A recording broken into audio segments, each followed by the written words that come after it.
আসসালামু আলাইকুম, সবাই কেমন আছেন? চলে আসলাম আবার একটি নতুন ভিডিও নিয়ে। আশা করছি ভিডিওটি ভালো লাগবে। তো সবাই রমজান মোবারক সবাইকেই। তো সবাই রমজানের ইফতারির আয়োজনের ভিডিও দিচ্ছে আর আমি দিচ্ছি দেখুন অন্য ভিডিও। তো আমি ভিডিও করার সময় পাইনি এখনও, ইনশাল্লাহ আমি সামনে দেওয়ার চেষ্টা করব। তো এটা কিছুদিন আগের ভিডিও, তো ভাবছি আজকে আপলোড করে দিই।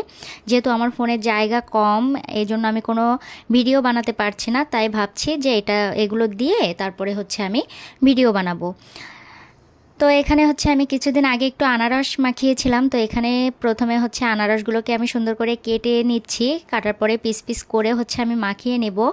আর যারা আমার ভিডিওটি দেখা শুরু করেছেন অবশ্যই একটা লাইক দিয়ে দেখা শুরু করবেন, এবং দেখতে দেখতে কোনো অংশে ভালো লেগে থাকলে অবশ্যই কমেন্ট করে জানাবেন। আপনার মূল্যবান মতামতটি আমার জন্য অনেক প্রয়োজন। আর খারাপ লাগলে শুরুতেই স্কিপ করে যাবেন। তো এখানে কিন্তু আমি 2টা আনারস নিয়েছি, আনারসটাকে আমি সুন্দর করে কেটে নিয়েছি। তারপরে হচ্ছে শুকনো মরিচ দিয়ে মাখাবো। আর এখন কিন্তু এগুলো খেতে কিন্তু অনেক মজার লাগে, এবং আনারস মাখাটা যারা যারা খাননি অবশ্যই একবার খেয়ে দেখবেন, ইনশাল্লাহ ভালো লাগবে। তো কাটা কিন্তু কমপ্লিট। আর এখানে এই যে আমার বাচ্চারা কিন্তু আমাকে যখন আমি ভিডিও তৈরি করি তখন আমাকে অনেক ডিস্টার্ব করে, আমার সাথে ওরাও থাকে। তো ওদেরকে নিয়েই আমি ভিডিওটা তৈরি করি। তো এখন এই যে আমি মাখিয়ে নিচ্ছি সুন্দর করে, তেমন কিছু না, শুধু লবণ আর শুকনো মরিচ। তো এভাবে একবার হলেও খেয়ে দেখবেন। আর যেহেতু হচ্ছে আমার 3 মিনিট প্লাস ভিডিও হচ্ছিল না, তো আমি হচ্ছে কিছুদিন আগে বিটরুট দিয়ে ডিম পোস্ট করেছিলাম।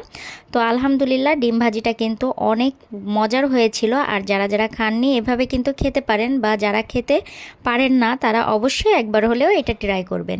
তো প্রথমে বিটরুটটা কিন্তু একদম কুচি কুচি করে নিয়েছি, আর এখানে পেঁয়াজ আর হচ্ছে কাঁচামরিচ আর লবণ দিয়ে এখন ডিমটাকে আমি দিয়ে সুন্দর করে গোলায়ে তারপরে হচ্ছে আমি তেলের পরে দিব, আর আপনাদের সাথে পুরোটা শেয়ার করব। এটা কিন্তু অনেক মজার হয়ে থাকে, এভাবে অবশ্যই একবার ট্রাই করবেন। তো এই যে এখন আমি কিন্তু ভাজিটা করে নিচ্ছি। আলহামদুলিল্লাহ দেখতে কতটা লোভনীয় লাগছে। আমি হচ্ছে রিলস আকারে দিয়েছিলাম, অনেকেই দেখছেন। তো আজকের ভিডিওটি এ পর্যন্তই। কার কাছে কেমন লাগলো অবশ্যই কমেন্ট বক্সে জানিয়ে যাবেন। আর কে কোথা থেকে আমার ভিডিওটি দেখলেন অবশ্যই কমেন্টস করে যাবেন। তো এখানে কিন্তু আমার ভাজিটা হয়ে গিয়েছে, আর আমি ঢাকনা দিয়ে ঢেকে হচ্ছে অল্প আঁচে ভাজিটা করে নিয়েছি, যাতে করে বিটরুটটা হচ্ছে সিদ্ধ হয়। তো এখানে কিন্তু সিদ্ধ হয়ে গিয়েছে, আর ডিম পোস্টটা অনেক হচ্ছে সফট হয়েছে। তো অবশ্যই ট্রাই করবেন। আমার ডিম পোস্টটা কিন্তু কমপ্লিট, এখন আমি উঠিয়ে নিচ্ছি।